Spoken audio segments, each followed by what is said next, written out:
Good morning to all of you.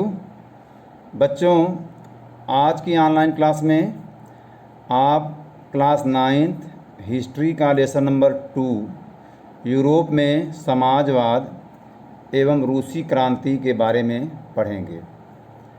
बच्चों, यह विश्व इतिहास है और विश्व इतिहास की घटनाओं को समझने के लिए थोड़ा सा आपको ध्यान देना पड़ेगा और ध्यान से समझेंगे तो विश्व इतिहास बहुत ही रोचक है, उसको आप आसानी से समझ जाएंगे।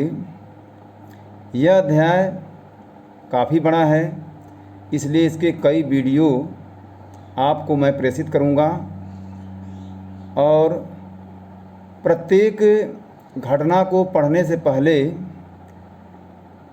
आपको पुरानी घटनाओं को, जो कि आप पढ़ चुके हैं, जैसे कि आज आप यूरोप में समाजवाद एवं रूसी क्रांति पढ़ने जा रहे हैं, तो आपको फ्रांस की क्रांति और उसके परिणामों के बारे में रिकॉल करना पड़ेगा, जानना पड़ेगा, सोचना पड़ेगा।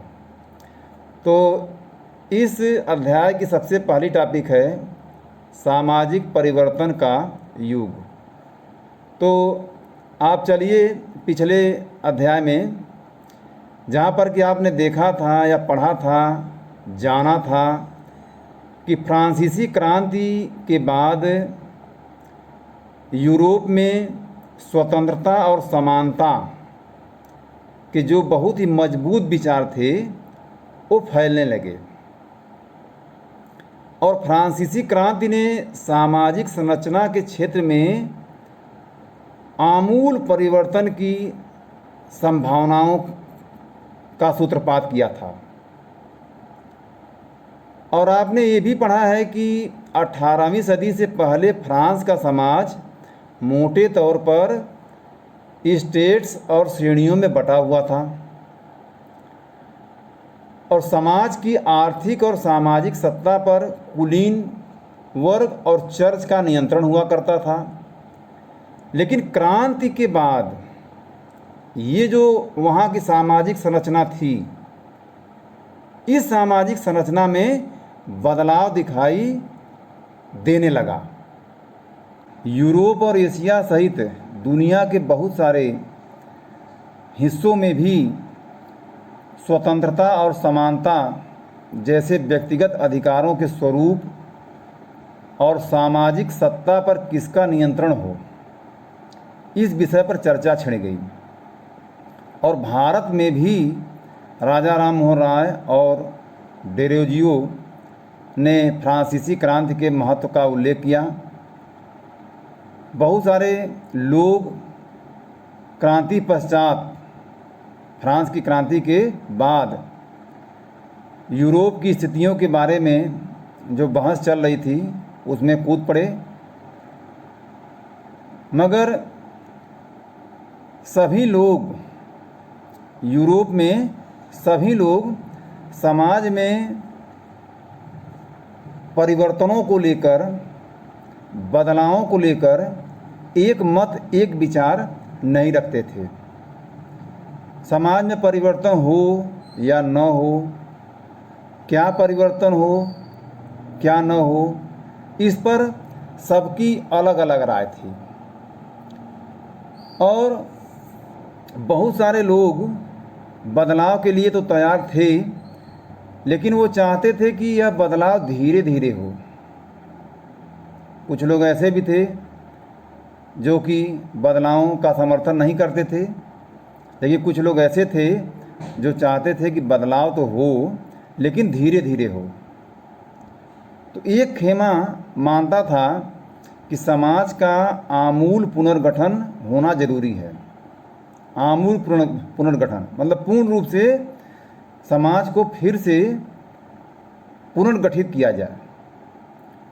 तो कुछ जो विचारक ऐसे यूरोप के समाज में पैदा हुए, उनमें कुछ रूढ़िवादी थे, तो कुछ विचारों में उदारवादी थे और कुछ आमूल परिवर्तनवादी थे। तो जो रूढ़िवादी, कंजर्वेटिव्स, उदारवादी, लिबरल्स, और आमूल परिवर्तनवादी रेडिकल्स, इन तीनों विचारों के बारे में, इन तीनों समूहों के विचारों के बारे में हम लोग आगे पढ़ेंगे। तो देखिए, रूढ़िवादी, रेडिकल और उदारवादी ये किस तरह के समाज में परिवर्तन को चाहते थे, किस तरह का सामाजिक बदलाव चाहते थे, उसको आप ध्यान से समझिए। तो समाज परिवर्तन के समर्थकों में सबसे जो पहला जो समूह है वो उदारवादियों का है। ये जो उदारवादी थे, उदारवादी एक ऐसे राष्ट्र को चाहते थे जिसमें सभी धर्मों को बराबर सम्मान और जगह मिले। और आपको ये पता होना चाहिए कि पहले जो है यूरोप में सभी धर्मों को समान सम्मान प्राप्त नहीं था, और उस समय यूरोप के देशों में प्रायः किसी एक धर्म को ही ज़्यादा महत्व दिया जाता था। जैसे ब्रिटेन की सरकार चर्च ऑफ इंग्लैंड का समर्थन करती थी, ऑस्ट्रिया और स्पेन कैथोलिक चर्च के समर्थक थे। तो ये जो उदारवादी थे उनका मानना था कि सभी धर्मों को समान सम्मान मिले। और दूसरा जो है उदारवादी ये भी चाहते थे कि वंश आधारित शासकों की जो अनियंत्रित सत्ता है, जो निरंकुश सत्ता है, वो भी न रहे। यानी कि उदारवादी उसके भी विरोधी थे। तो वंश आधारित सत्ता या शासक क्या होता है? वही राजतंत्र, जिसके बारे में आप फ्रांस की क्रांति में पढ़े हैं। उदारवादियों का कहना था कि सरकार को किसी के अधिकारों का हनन करने या उन्हें छीनने का अधिकार नहीं दिया जाना चाहिए। और यह समूह प्रतिनिधित्व पर आधारित एक ऐसी निर्वाचित सरकार के पक्ष में था जो शासकों और अफसरों के प्रभाव से मुक्त हो और जो सुप्रशिक्षित न्यायपालिका है उसके द्वारा स्थापित किए गए कानूनों के अनुसार शासन चलाए। यानी अब आपको लग रहा होगा कि ये तो लोकतांत्रिक सरकार की बात कर रहे हैं। ऐसी व्यवस्था तो लोकतंत्रों में ही होती है, लेकिन ऐसा नहीं है। यह समूह लोकतंत्रवादी भी नहीं था, डेमोक्रेट भी नहीं था। क्यों नहीं था? क्योंकि ये लोग सार्वभौमिक वयस्क मताधिकार के पक्ष में नहीं थे, और उनका मानना था कि वोट देने का अधिकार सिर्फ संपत्तिधारियों को ही, जो धनी लोग हैं, उन्हीं को मिलना चाहिए। ये विचार जो है उदारवादियों के थे। जो उदारवादी खेमे के लोग थे, समूह के लोग थे, उनके विचार थे। अब आप देखिए दूसरा समूह किस तरह के सामाजिक बदलाव की बात कर रहा था या किस तरह का सामाजिक बदलाव चाहता था। तो दूसरा समूह जो रेडिकल समूह था वो ऐसी सरकार के पक्ष में था जो देश की आबादी के बहुमत के समर्थन पर आधारित हो। यानी इनके अनुसार सभी को अपनी सरकार चुनने का मौका मिलना चाहिए। और इतना ही नहीं, बल्कि इनमें से बहुत सारे लोग महिला मताधिकार के आंदोलन के भी समर्थक थे। यानी महिलाओं को भी उसमें शामिल करना चाहते थे। और उदारवादियों से हटकर जो रेडिकल समूह के लोग थे वे बड़े जमींदारों और संपन्न उद्योगपतियों को प्राप्त किसी भी तरह के विशेषाधिकार के खिलाफ थे। लेकिन थोड़ा सा इसमें एक और बात है। अभी तक तो आपको लगा होगा कि बहुत अच्छा इनका विचार है, ये तो उदारवादियों से भी अच्छे हैं रेडिकल।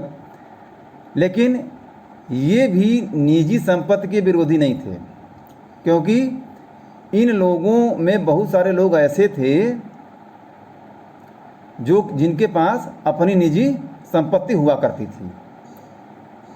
ये केवल इतना चाहते थे कि कुछ लोगों के पास संपत्ति का केंद्रीकरण न हो, यानी कुछ ही लोगों के पास संपदा न हो, लेकिन सबको जो है कि संपदा कमाने का मौका मिलना चाहिए, संपत्ति कमाने का मौका मिलना चाहिए। अब आइए देखिए, एक और तबका है जो कि रूढ़िवादियों का है। रूढ़िवादी यानी पारंपरिक विचार वाले। तो रूढ़िवादी जो तबका था, जो समूह था, वो रेडिकल और उदारवादी दोनों के खिलाफ था। लेकिन यानी रूढ़िवादी पुरानी व्यवस्था को ही चाहते थे, लेकिन फ्रांसीसी क्रांति के बाद रूढ़िवादी भी समाज में कुछ बदलाव हो, इस बात को स्वीकार करने लगे। तो पुराने समय में यानी 18वीं सेंचुरी में रूढ़िवादी आमतौर पर परिवर्तन के तो विचारों का विरोध करते थे, लेकिन 19वीं सदी तक आते आते ये भी मानने लगे कि अब समाज में परिवर्तन होना जरूरी है। लोग जागरूक हो गए थे, लोग अपने अधिकारों की मांग करने लगे थे, लोगों में राष्ट्रवादी भावनाएं पैदा होने लगी थी। तो स्वाभाविक है कि जो भी समाज के चिंतक समूह हैं वो भी उन परिवर्तनों को स्वीकार करना शुरू कर देंगे।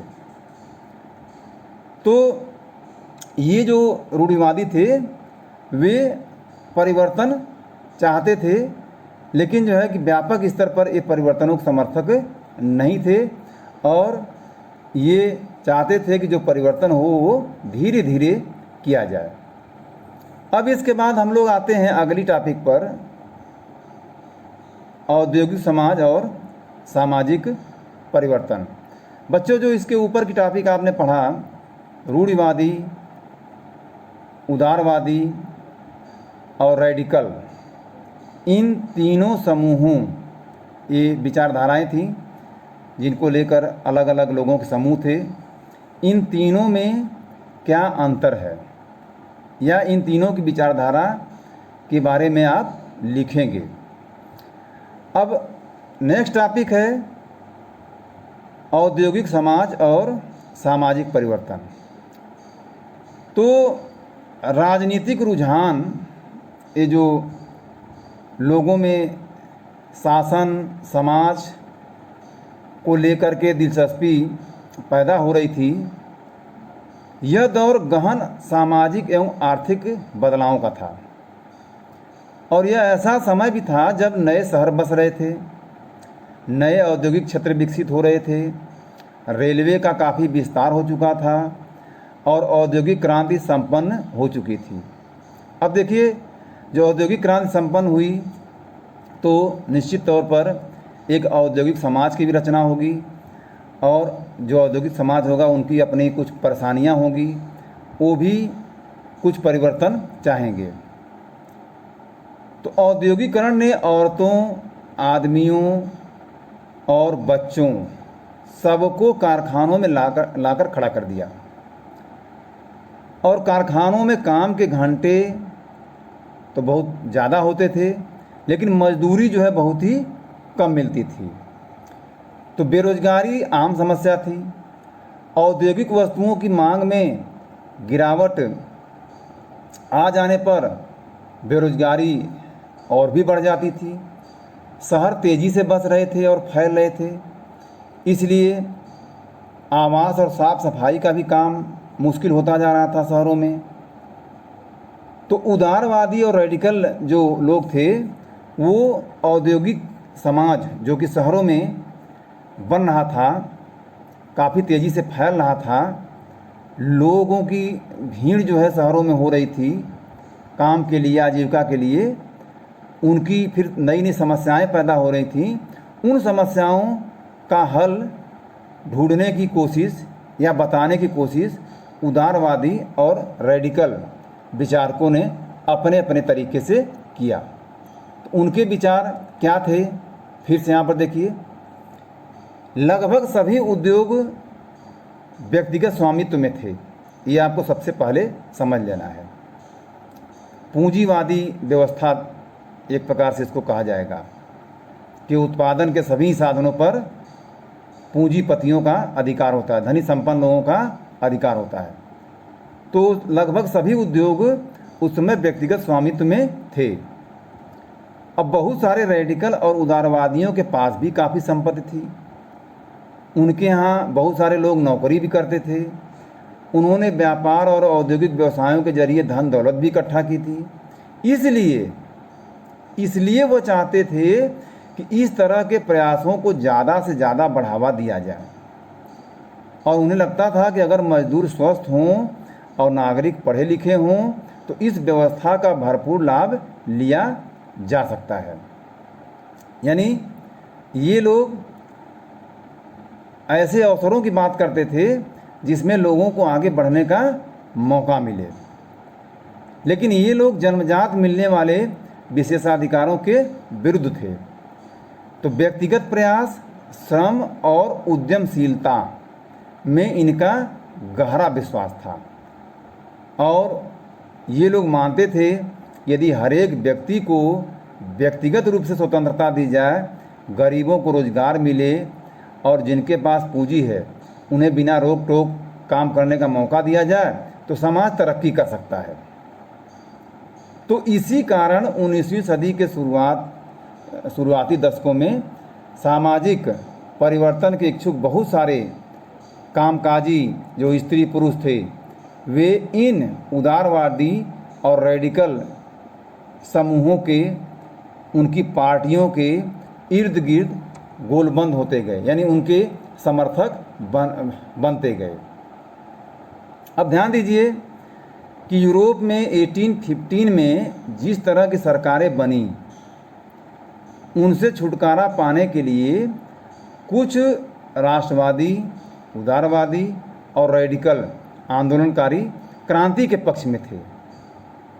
अब फ्रांस, जर्मनी, इटली और रूस में ऐसे लोग क्रांतिकारी बन भी गए जो इसके पक्ष में थे कि क्रांति होना चाहिए, और वे राजाओं का तख्ता पलट करने का प्रयास करने लगे। तो राष्ट्रवादी कार्यकर्ता क्रांति के जरिए ऐसे राष्ट्र, ऐसे देश की स्थापना करना चाहते थे जिनमें सभी नागरिकों को समान अधिकार प्राप्त हों। और 1815 के बाद इटली के एक राष्ट्रवादी, एक क्रांतिकारी या दार्शनिक भी इनको आप कह सकते हैं, गिसेपे मेजनी ने यही लक्ष्य प्राप्त करने के लिए अपने समर्थकों के साथ मिलकर राजा के खिलाफ साजिश भी रच डाली। और भारत सहित आज दुनिया के तमाम जो राष्ट्रवादी हैं वे मेजनी की रचना को, उनके साहित्य को पढ़ते हैं कि उनके क्या विचार थे। अब हम लोग नेक्स्ट टॉपिक पर आते हैं, यूरोप में समाजवाद का आना। बच्चों, ये समाजवाद जो शब्द है इसका क्या अर्थ है? समाजवाद, सोशलिज्म। सोशलिज्म का मतलब पहले आप समझ लीजिए कि समाजवाद है क्या। तो समाजवाद एक विचारधारा है, या समाजवाद उस विचारधारा, उस व्यवस्था को कहेंगे जो कि समता मूलक समाज और राज्य की स्थापना चाहता है। यानी समाज में सभी लोग समान हों, यानी समाज वर्ग विहीन हो। इस तरह की जो विचारधारा होती है उसे हम लोग समाजवाद कहते हैं। तो समाजवाद के पुनर्गठन की संभवतः सबसे दूरगामी दृष्टि प्रदान करने वाली विचारधारा ही समाजवाद थी, और 19वीं सदी के मध्य तक यूरोप में समाजवाद एक जाना पहचाना विचार लगने लगा था। तो समाजवादी विचारधारा के लोग निजी संपत्ति के विरोधी थे। पहली चीज़ आप समझ लीजिए कि वे निजी संपत्ति यानी पूंजीवाद के विरोधी थे। यानी वे संपत्ति पर निजी स्वामित्व को किसी भी दृष्टिकोण से सही नहीं मानते थे। और समाजवादी लोगों का कहना था कि संपत्ति के निजी स्वामित्व की व्यवस्था ही सारी समस्याओं की जड़ है। यानी समाज में जो लोगों की समस्याएं हैं उसकी जड़ क्या है? संपत्ति के निजी स्वामित्व की व्यवस्था है, यानी पूंजीवाद है। अब वे ऐसा क्यों मानते थे? उनका तर्क था कि बहुत सारे लोगों के पास संपत्ति तो है जिससे दूसरों को रोजगार भी मिलता है, लेकिन समस्या यह है कि संपत्तिधारी व्यक्ति को सिर्फ अपने फायदे से ही मतलब रहता है। वह उनके बारे में नहीं सोचता जो उनकी संपत्ति को उत्पादनशील बनाते हैं और बढ़ाते हैं। जो लोग उनके बारे में संपत्तिधारी व्यक्ति जो अमीर व्यक्ति है वो कभी नहीं सोचता। ये जो है कि वो तर्क देते थे। उनका कहना था कि संपत्तिधारी व्यक्ति को सिर्फ अपने फायदे से मतलब रहता है। वह उनके बारे में नहीं सोचता, कभी भी नहीं सोचता जो कि उनकी संपत्ति को बढ़ा रहा है। इसलिए अगर संपत्ति पर किसी एक व्यक्ति के बजाय पूरे समाज का नियंत्रण हो तो साझा सामाजिक हितों पर ज़्यादा अच्छी तरह से ध्यान दिया जा सकता है, यानी सभी लोगों के हितों का ध्यान दिया जा सकता है। और समाजवादी इस तरह का बदलाव चाहते थे, इसलिए उन्होंने बड़े पैमाने पर अभियान भी चलाया। अब कोई समाज संपत्ति के बिना कैसे चल सकता है, या समाजवादी जो समाज है उसका आधार क्या होगा, यह यहाँ पर एक प्रश्न खड़ा हो जाता है। तो जो समाजवादी विचारधारा के समर्थक लोग थे उन्होंने भविष्य की एक बिल्कुल भिन्न दृष्टिकोण को प्रस्तुत किया। कुछ समाजवादियों को कोऑपरेटिव यानी सामूहिक उद्यम के विचार में दिलचस्पी थी। इंग्लैंड के एक माने जाने जो है कि उद्योगपति रॉबर्ट ओवेन थे, उन्होंने इंडियाना अमेरिका में नया समन्वय न्यू हार्मोनी के नाम से एक नए तरह के समुदाय की रचना का प्रयास किया। कुछ समाजवादी मानते थे कि केवल व्यक्तिगत पहलकदमी या व्यक्तिगत प्रयासों से बहुत बड़े सामूहिक क्षेत्र नहीं बनाए जा सकते हैं, और वह चाहते थे कि सरकार अपनी तरफ से सामूहिक खेती को बढ़ावा दे। उदाहरण के लिए जो फ्रांस में लुई ब्लांक थे, वो चाहते थे कि सरकार पूंजीवादी उद्यमों की जगह सामूहिक उद्यमों को बढ़ावा दे। कोऑपरेटिव्स ऐसे लोगों के समूह थे जो मिलकर चीज़ें बनाते थे और मुनाफे को प्रत्येक सदस्य द्वारा किए गए काम के हिसाब से आपस में बांट लेते थे। तो इस तरह जो समाजवादी थे वो भविष्य मतलब समाजवाद कैसे स्थापित किया जाए, सारी चीज़ें तो हो गई, लेकिन यह कैसे जो है अमल में लाया जाए, तो उसका जो है कि विचार इन लोगों ने दिया कि ऐसे ऐसे यदि किया जाए तो ये हो सकता है। अब देखिए क्रियाकलाप के रूप में जो है कि ये देखिए निजी संपत्ति के बारे में पूंजीवादी और समाजवादी विचारधारा के बीच दो अंतर बताए। तो दो अंतर आपको बताना है, आपको इस टॉपिक से ही बताना है जो मैंने अभी आपको पढ़ाया है। अब इस तरह के जो विचारधाराएं थीं उसमें और भी लोग शामिल थे जिन्होंने अपने अपने तरह के विचार दिए थे। इसमें कार्ल मार्क्स और फ्रेडरिक एंगल्स, ये दोनों एक प्रकार से मित्र ही थे। तो कार्ल मार्क्स जो है कि एक वैज्ञानिक समाजवादी थे, एक दार्शनिक थे। उन्होंने जो है कि समाजवादी समाज कैसा हो उस बारे में कुछ तर्क दिया है। तो कार्ल मार्क्स के विचारों को भी आपको यहाँ पर जानना है। तो कार्ल मार्क्स का विचार था कि औद्योगिक समाज जो है वो पूंजीवादी समाज है, यानी धनी लोगों के द्वारा ही समस्त उत्पादन के साधनों पर कब्जा किया गया है। उनका कहना था कि फैक्ट्रियों में लगी पूंजी पर पूंजीपतियों का स्वामित्व है और पूंजीपतियों का मुनाफा मजदूरों की मेहनत से पैदा होता है। तो मार्क्स का निष्कर्ष था कि जब तक निजी पूंजीपति इस तरह के मुनाफे कमाते रहेंगे और उसको इकट्ठा करते रहेंगे, तब तक मजदूरों की स्थिति में कोई सुधार नहीं आ सकता। इसलिए उन्होंने मजदूर वर्ग से आह्वान किया कि मजदूर अपने स्थिति में सुधार लाने के लिए पूंजीवाद व निजी संपत्ति पर जो आधारित शासन व्यवस्था है उसको उखाड़ फेंके। और उनका विश्वास था कि खुद को पूंजीवादी शोषण से मुक्त कराने के लिए मजदूरों को एक अत्यंत भिन्न किस्म का समाज बनाना होगा, जिसमें पूरे संपत्ति पर पूरे समाज का नियंत्रण होगा और स्वामित्व होगा। उन्होंने भविष्य के इस समाज को साम्यवादी, जिसको इंग्लिश में कम्युनिस्ट सोसाइटी, साम्यवादी समाज का नाम दिया। और मार्क्स को विश्वास था कि पूंजीपतियों से अपने अधिकारों के लिए जो मजदूर हैं, जब वो संघर्ष करेंगे तो इस संघर्ष में अंततः जीत मजदूरों की ही होगी। और उनकी राय में कम्युनिस्ट समाज ही भविष्य का समाज होगा। तो ये जो है कार्ल मार्क्स के क्रांतिकारी विचार थे। अब बच्चों हम लोग नेक्स्ट टॉपिक पर आते हैं, समाजवाद के लिए समर्थन। लेकिन इसके बारे में हम लोग कल की क्लास में पढ़ेंगे। तब तक के लिए आप जो जो प्रश्न मैंने चर्चा किया है इसमें उसका उत्तर लिखते जाएंगे। सभी को थैंक यू।